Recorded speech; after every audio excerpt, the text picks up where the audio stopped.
Assalamualaikum Sobat Hikmah di balik cerita. Mari sejenak kita kirimkan sholawat di kolom komentar kepada baginda Nabi Muhammad Shallallahu Alaihi Wasallam. Allahumma sholli ala Sayyidina Muhammad. Sobat Hikmah, pernahkah kalian mendengar kisah seseorang yang terbakar saat menginjak pelataran Masjidil Haram? Apakah mungkin hal seperti itu terjadi? Kisah ini bukan tentang menakuti, bukan pula tentang mencela, tapi tentang membuka mata dan hati. Tentang bagaimana sesuatu yang tersembunyi dalam diri seseorang bisa terlihat jelas di hadapan Allah. Maka simak baik-baik kisah ini. Karena di balik tragedi, tersimpan cahaya yang bisa menuntun kita pulang. Dengarkan kisah ini sampai akhir. Dan jangan lupa untuk dukung kami dengan tekan tombol like dan subscribe channel Hikmah di balik cerita, agar kami selalu semangat dalam berbagi kisah penuh hikmah lainnya.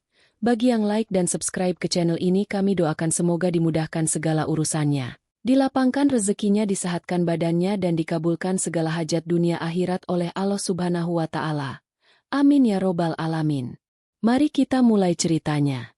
Subuh belum menyingsing ketika pesawat rombongan haji asal Indonesia mendarat di Bandara King Abdul Aziz, Jeddah. Senyum mengembang di wajah para jemaah. Ada yang menangis haru, ada pula yang terdiam, tak percaya bahwa akhirnya mereka menjejakkan kaki di tanah yang dijanjikan. Di antara mereka, berdiri seorang lelaki berperawakan besar, berjubah putih dan berkopiah hitam. Namanya Haji Rusman. Wajahnya tegas, tatapannya dalam. Tapi dari cara ia bicara dan membawa diri, tampak jelas ia orang yang disegani. Setibanya di Makkah, rombongan langsung diarahkan menuju hotel. Setelah beristirahat sejenak, mereka bersiap untuk melaksanakan umrah pertama. Haji Rusman melangkah paling depan. Bismillah, bisiknya pelan, tapi langkahnya sedikit tertahan. Ia meraba bagian perutnya. Terlihat seperti mencari sesuatu di balik ikat pinggangnya. Sesuatu yang ia sembunyikan. Pak Haji, ayo, rombongan sudah siap, ujar Mutawif dari Indonesia. Haji Rusman tersenyum kecil. Iya, saya menyusul. Perut saya agak mules. Ia berjalan agak lambat. Tapi begitu sampai di pelataran Masjidil Haram, sesuatu terjadi. Tubuhnya mendadak gemetar. Langkahnya goyah. Tangan kirinya mulai berkeringat dingin. Padahal udara dini hari di Makkah terasa sejuk. Ia menoleh ke kanan dan kiri. Matanya menyipit seolah melihat sesuatu yang tak dilihat orang lain. Tiba-tiba terdengar teriakan. Allahu Akbar. Api. Dia terbakar. Api kecil muncul dari kaki Pak Haji, lalu menjalar perlahan ke tubuh bagian atas. Tapi anehnya, kain ihram yang dipakainya tidak ikut terbakar. Tubuhnya menggeliat seperti terbakar dari dalam. Para jemaah panik. Beberapa mencoba menyiram air. Tapi air itu seperti tak berpengaruh. Api tetap menyala meski tak membesar. Seolah menyiksa perlahan. Petugas keamanan berlari mendekat. Ambulans dipanggil. Dalam waktu singkat, Haji Rusman sudah dibawa ke rumah sakit. Tapi yang aneh, api itu tidak meninggalkan luka di luar. Kulitnya masih utuh, namun tubuhnya mengalami kerusakan jaringan seperti hangus terbakar dari dalam. Kabar tersebar cepat di kalangan jemaah.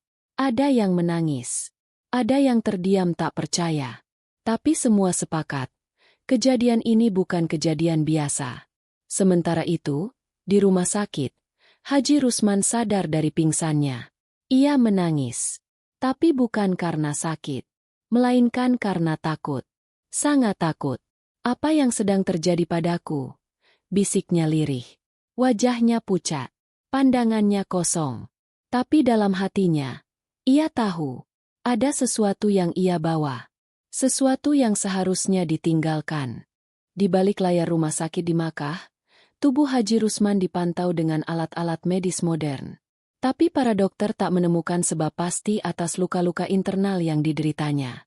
Semua organ dalamnya seperti hangus terbakar, namun permukaan kulitnya tetap utuh.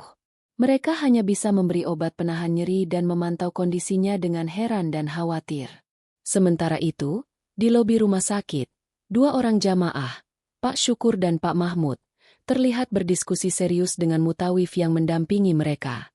Saya nggak enak ngomong begini, Tapi saya pernah lihat Pak Haji itu bawa sesuatu aneh dari kampung. Bisik Pak Mahmud dengan raut wajah gelisah. Bentuknya semacam kain kecil, dililit benang warna-warni, terus dibungkus plastik hitam. Dia taruh di ikat pinggangnya. Timpal Pak Syukur. Mutawif itu menghela napas dalam. Allahu Akbar. Kalau benar itu jimat, bisa jadi itu penyebabnya. Ini tanah suci. Tak ada yang tersembunyi di hadapan Allah. Hari berganti malam. Dalam sunyinya ruang perawatan, Haji Rusman meringkuk di ranjang. Wajahnya penuh peluh, meski ruangan cukup dingin. Ia seperti berbicara sendiri, bergumam dalam bahasa yang sulit dimengerti. Matanya kosong, tapi tubuhnya menggigil. Tiba-tiba, seorang pria Arab berpakaian putih masuk. Tak seperti dokter. Wajahnya tenang, tatapannya dalam. Ia duduk di sisi tempat tidur Haji Rusman. "Antamin Indonesia?" tanyanya pelan. Rusman hanya mengangguk lemah. "Maafkan saya," lanjut pria itu. "Saya bukan dokter. Saya dari masjid. Saya mendengar tentang kejadianmu. Saya hanya ingin bertanya satu hal. Apakah engkau membawa sesuatu yang tidak seharusnya dibawa ke tanah suci?" Haji Rusman menatap pria itu dengan pandangan takut. Lalu ia menutup wajahnya dengan kedua tangan. Tubuhnya mulai bergetar. Saya cuma ingin aman." Suaranya lirih. "Di kampung saya dibilangi, kalau mau selamat dari sihir atau gangguan jin, harus bawa pegangan. Benda ini sudah saya simpan sejak muda. Saya percaya benda ini melindungi." Pria itu diam sejenak, lalu berkata lembut, "Tanah ini tidak menerima tandingan bagi Allah. Apapun yang kau anggap sebagai pelindung selainnya, justru akan menjadi sebab kehancuranmu di sini." Tangis Rusman pecah. "Saya tak tahu, saya benar-benar tak tahu kalau akan begini." Lelaki itu berdiri. "Engkau masih diberi kesempatan untuk bertobat. Tapi waktumu tidak banyak." Setelah pria itu pergi, Haji Rusman terdiam lama. Lalu perlahan, ia merogoh ke dalam ikat pinggangnya. Ia keluarkan bungkusan hitam yang sudah mulai rusak terbakar. Dengan tangan gemetar, ia meletakkannya di atas meja kecil di sisi tempat tidur. Malam itu, langit makah gelap. Tapi di dalam hati Haji Rusman, sebuah cahaya mulai menyala. Ia mulai sadar bahwa perlindungan sejati hanya berasal dari satu tempat, dari Allah semata. Keesokan harinya, berita tentang kejadian aneh yang menimpa Haji Rusman mulai tersebar di antara rombongan jamaah asal Indonesia. Bisik-bisik pun muncul di lobi hotel, di kamar makan, bahkan saat antri naik bus ke Masjidil Haram. "Apa benar dia bawa jimat?" bisik seorang ibu pada rekannya. "Katanya begitu. Tapi bukan jimat sembarangan. Itu katanya warisan dari kakeknya yang dulu dikenal sebagai dukun sakti di kampung," jawab temannya pelan. Di kampung halaman, ratusan kilometer dari Makkah, rumah besar milik Haji Rusman mulai ramai dikunjungi warga yang penasaran. Santer terdengar kabar dari anaknya, Farhan, yang baru saja menerima panggilan telepon dari pihak Kemenag di Tanah Suci. Farhan pun membuka peti kayu tua yang sejak dulu tidak pernah disentuh siapapun. Di dalamnya tersimpan buku-buku kuno beraksara aneh, kain kafan kecil, botol kecil berisi cairan keruh, dan seutas benang merah yang dililit dengan rambut manusia. Dengan wajah pucat, Farhan berbisik pada istrinya. "Jadi ini yang ayah bawa? Ini yang dia percaya bisa jaga dirinya selama haji?" Istrinya hanya mengangguk lemah. "Aku pernah tanya dulu." Dia bilang, "Ini bukan buat nyeleneh. Ini cuma ikhtiar. Kita tetap salat, tetap percaya pada Allah, tapi kita juga perlu penjaga dari serangan gaib." Farhan terdiam. Dalam hatinya, ia bertanya, kalau memang ini bukan syirik, kenapa disembunyikan? Kenapa harus ditaruh di ikat pinggang dan dibawa diam-diam ke rumah Allah? Kembali ke Makkah, Haji Rusman kini mulai membaik secara fisik. Tapi ia tidak bisa tidur. Bayangan wajah kakeknya sering muncul dalam mimpi. Lelaki tua berjubah hitam itu tersenyum sinis, seakan marah karena rahasia mereka terungkap. Malam itu, ia minta dipapah keluar kamar menuju balkon rumah sakit. Dari ketinggian lantai 5, ia melihat cahaya Masjidil Haram yang terang benderang. Orang-orang tawaf seperti aliran air tanpa henti. Ya Allah, lirihnya. Aku salah besar, aku bawa sesuatu yang kau benci. Aku datang ke rumah MU dengan pakaian syirik, ampunilah aku. Tiba-tiba, suara adzan Isya berkumandang dari kejauhan. Suara itu mengguncang hatinya. Air mata jatuh begitu saja. Petugas rumah sakit yang menemaninya hanya memandangi dengan takzim. Ia tahu, sesuatu sedang terjadi di hati lelaki itu.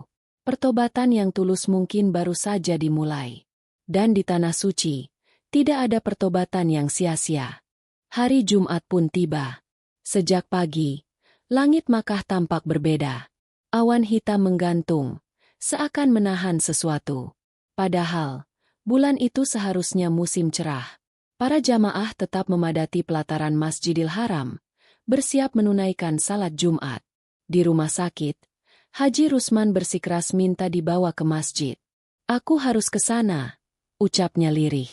Kalau aku mati hari ini, aku ingin mati dalam keadaan sujud. Para perawat mencoba menolak, tapi seorang dokter Arab tua yang ikut menangani kasusnya memberi izin. Bawa saja. Kalau dia kuat sampai masjid, itu tanda. Tapi jika tidak, maka itulah waktunya, ujarnya dengan penuh makna. Dengan kursi roda dan napas yang terengah, Rusman dibawa ke Masjidil Haram. Saat melewati gerbang besar, angin kencang tiba-tiba berembus. Awan menggulung di atas Ka'bah, menutup matahari sebentar, lalu terbuka kembali seperti tirai yang disingkap. Langkah para jamaah sempat terhenti. Beberapa menoleh ke langit. Tapi tak ada yang tahu bahwa di antara ribuan orang itu, ada satu lelaki tua yang membawa beban berat dalam hatinya. Begitu sampai di dalam masjid, Haji Rusman minta berhenti di sudut tempat tawaf dimulai.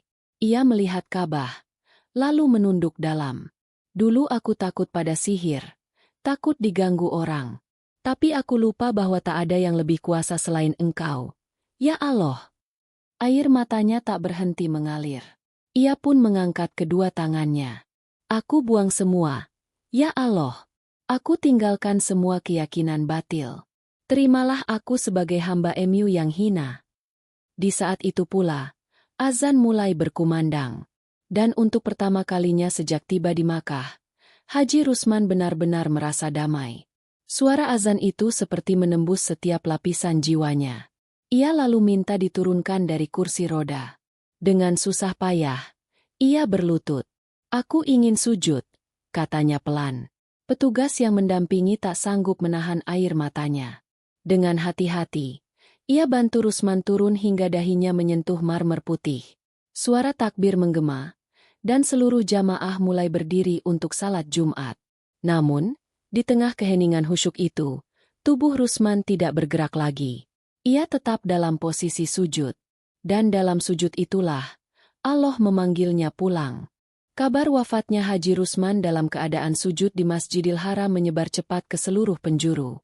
Rekaman CCTV Masjidil Haram yang menunjukkan detik-detik saat tubuhnya tak lagi bangkit dari sujud, membuat ribuan orang tersentuh. Banyak yang menangis, banyak pula yang terdiam dengan tatapan kosong, merenungi makna dari kematian itu. Di antara rombongan, Ustadz Rahmat memandangi layar ponselnya dengan mata berkaca. Allah, Engkau Maha Pengampun. Engkau Maha menyambut siapa saja yang kembali dengan hati bersih. Di Indonesia, berita itu sampai ke telinga Farhan hanya beberapa menit setelah kejadian. Ia terduduk lemas di lantai ruang tamu, menggenggam ponselnya erat-erat. Ibunya terisak di sudut ruangan. Dia wafat di rumah Allah, dalam sujud. Katanya lirih. Farhan tak mampu berkata apa-apa. Tapi batinnya seolah diguncang keras. Ia teringat semua masa lalu ayahnya, tentang kebiasaan menyimpan benda-benda aneh, keyakinan pada kekuatan gaib, dan kisah masa kecilnya tentang kakek yang kebal senjata. Namun semua itu berakhir hari ini. Bukan dengan kehancuran, tapi dengan pertobatan. 3 hari kemudian, setelah jenazah Haji Rusman dimakamkan di Tanah Suci, Farhan melakukan sesuatu yang tidak pernah ia pikirkan sebelumnya. Ia membawa peti tua warisan keluarganya ke pesantren tempat ia pernah belajar saat muda dulu. Di hadapan sang kiai, Ia membuka semua isi peti itu. Saya tidak mau keluarga saya membawa beban ini lagi. Saya tidak mau anak saya tumbuh dengan warisan syirik. Kiai itu mengangguk pelan. Kau telah memilih jalan yang benar, Farhan. Ketahuilah, ilmu hitam itu bukan warisan, itu jebakan. Tapi Allah Maha menerima tobat. Dan ayahmu telah memilih pulang dengan cara yang sangat mulia. Farhan terisak. Ia mencium tangan sang kiai. Saya ingin bimbing anak saya dari kecil. Agar tidak lagi ada yang percaya bahwa selain Allah bisa menjaga kita. Hari-hari berlalu. Di kampung halaman, masyarakat mulai bicara bukan lagi soal aib, tapi soal hikmah. Kisah Haji Rusman bukan lagi jadi bahan gosip, tapi jadi pengingat yang mengguncang hati.